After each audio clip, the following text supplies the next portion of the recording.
अगर यही जन्माष्टमी का प्रोग्राम हो, दशहरा का प्रोग्राम हो, तो 3 दिन से वो छुट्टियां करके बैठ जाते हैं। लेकिन अपने महापुरुष का जब जन्मदिन था तो उन्होंने 2 घंटे का भी समय उसमें से नहीं निकाला जो इस प्रोग्राम में शामिल होते। तो इसलिए वो अंधविश्वास में जकड़े हुआ हमारा समाज, उसको निकालने का हमारे जैसे लोगों की जिम्मेदारी बनती है, जो मैं तहे दिल से उसको निभाने का प्रयास।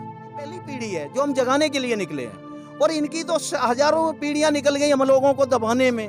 अब हजारों पीढ़ियों का काम एक पीढ़ी में तो हो नहीं सकता, लेकिन हम आगे अपनी पौध को तैयार कर रहे हैं जो इनकी मनवादी जड़ों को उखाड़ के फेंक देगी। और मैं आशा ही नहीं पूर्ण विश्वास करता हूं कि एक दिन हमारा देश बौद्धमय देश बनेगा। यहाँ कोई किसी का राज नहीं होगा, यहाँ बहुजनों का राज चलेगा। जैसे हमारे पहले राजा थे वैसे ही फिर दोबारा राजा बनेंगे। मथुरा में एक धोबी वध की बारात निकाली गई, उसमें एक बारात का आयोजन किया गया जिसमें कृष्ण ने एक धोबी का वध किया। मुझे शर्म से आंखें झुक जाती हैं जब इस तरह के प्रोग्राम टीवी पे देखता हूँ। एक पुतला धोबी समाज धोबी का बनाया गया, उसको अपमानित करते हुए, मारते हुए, पीटते हुए बारात शोभा यात्रा के नाम पे निकाली गई।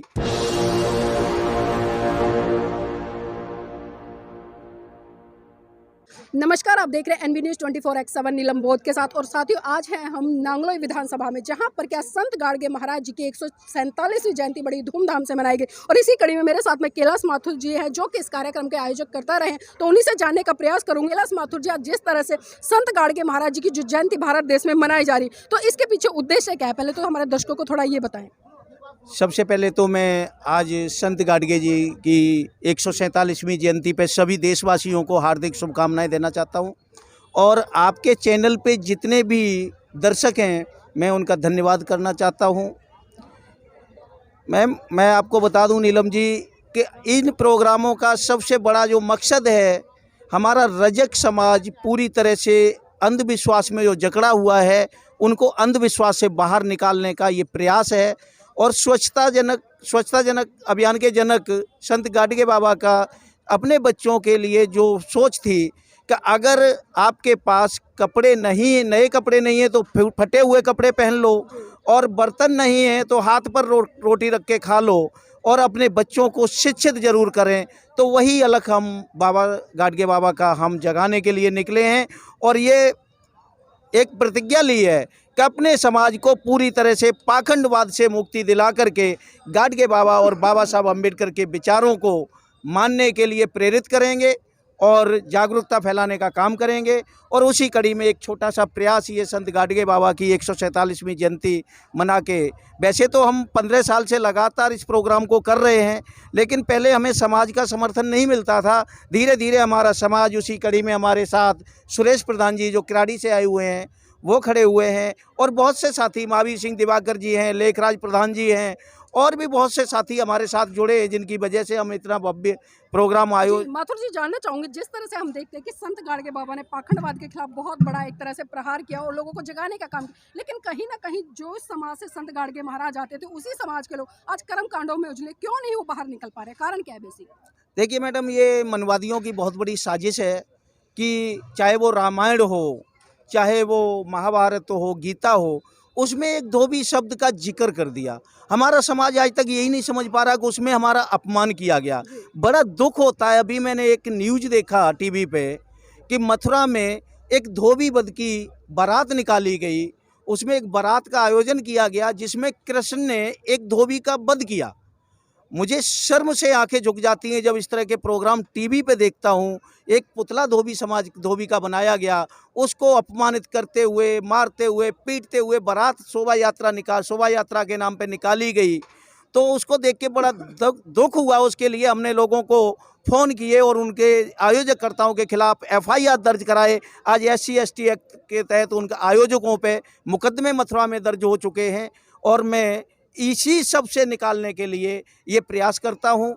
जबकि वो बात करते हैं रामायण की, तो रामायण में हमारे समाज के जो भी महापुरुष रहे हों, मैं धन्यवाद देता हूँ और उनको नमन करता हूँ कि उन्होंने उस राम राज्य में भी सच बोलने से पीछे नहीं हटे। माथुर जी, जिस तरह से संत गाडगे बाबा महाराज ने बाबा साहब के साथ जुड़कर बहुत सारे कार्यक्रम किए और उनसे प्रेरणा भी ली, और जिस तरह से एक वैज्ञानिक सोच की तरफ वो लोग बढ़े, लेकिन आज क्या बात है कि उस समाज से आने वाले लोग बुद्ध की शरण में नहीं जा रहे, बल्कि खाली जय जयकार तक ही सीमित रह गए हैं? देखिए मैडम, उसका सबसे बड़ा कारण ये है कि रजक समाज आज भी पूरी तरह से संत गाडगे बाबा को नहीं जानता है, बाबा साहब को नहीं जानता है। वो या तो प्रेस के थड़े पे, आज भी अगर मैं बात करूं तो यहाँ कम से कम 500 परिवार रहते हैं निहाल विहार और शिवराम पार्क में, जो सब अपने अपने प्रेस के ठिए पे गए हुए हैं। अगर यही जन्माष्टमी का प्रोग्राम हो, दशहरा का प्रोग्राम हो, तो 3 दिन से वो छुट्टियां करके बैठ जाते हैं। लेकिन अपने महापुरुष का जब जन्मदिन था तो उन्होंने 2 घंटे का भी समय उसमें से नहीं निकाला जो इस प्रोग्राम में शामिल होते। तो इसलिए वो अंधविश्वास में जकड़े हुआ हमारा समाज, उसको निकालने का हमारे जैसे लोगों की जिम्मेदारी बनती है, जो मैं तहे दिल से उसको निभाने का प्रयास तो करता क्या लगता है जो समाज के जागरूक लोग हैं जिन्होंने महान पुरुषों को पढ़ा है, और जिस तरह से आज हम देख रहे हैं कि तमाम लोग निकल कर आ रहे हैं जो खुले तौर पर खुले मंचों से बातचीत रखते हैं और इनके विचारों को भी बताते हैं, लेकिन उसके बावजूद भी कहाँ कमियां रह जाती हैं कि लोग समझ नहीं पा रहे हैं? देखिए मैम, कमियां नहीं है। एक्चुअल में क्या है कि हमारा ज़्यादातर 60% समाज अभी भी गरीबी रेखा के नीचे काम कर रहा है। उसके सामने जीवन यापन की बहुत बड़ी समस्या है। वो सामाजिक प्रोग्राम में समय नहीं दे पाता, लेकिन धार्मिक जब प्रोग्राम होते हैं तो उनकी मजबूरी होती है, क्योंकि वो कभी उन्होंने गाडगे बाबा को पढ़ा ही नहीं है। अब ये देखिए कि बाबा साहब B.R. अम्बेडकर और गाडगे बाबा का जो अटूट प्रेम था, वो कितना सराहनीय कदम था। उन दोनों का क्या प्यार था। हमें सुदामा और कृष्ण की दोस्ती बताई जाती है, कभी गाडगे बाबा और बाबा साहब अम्बेडकर की दोस्ती के बारे में किसी मंच से चर्चा नहीं होती है कि एक साथी अगर इस दुनिया को छोड़ जाता है तो दूसरा साथी अन्न जल त्याग देता है और प्राण छोड़ देता है 14 दिन के बाद। ये बातें हमारे समाज को नहीं बताई जाती। उसी का प्रयास है कि हमने शुरुआत की थी इस प्रोग्राम की, और ये धीरे धीरे निरंतर बढ़ता जा रहा है। और बहुत अच्छा, मैं बड़ी खुशी हुई आज कि बहुत दूर दूर से हमारे समाज के लोग चल के आए। बेशक हमारे क्षेत्र के लोग कम आए हैं, लेकिन दूर से हमारे समाज के लोग जो निकल के आए, जैसे सुरेश प्रधान जी हैं हमारे, प्रेमनगर से, किराड़ी से चलकर आए हैं। माथुर जी, एक चीज और जानना चाहूँगी, आपको लगता नहीं कि सरकार की इसमें कमियां है? क्योंकि हम देखते हैं जब सिलेबस में पढ़ाने की बारी आती है तो बहुजन समाज के किसी भी महान पुरुष को नहीं पढ़ाया जाता, जबकि अन्य को पढ़ा दिया जाता है। नहीं मैम, मैं इसमें सरकार की कोई कमी नहीं मानता हूँ।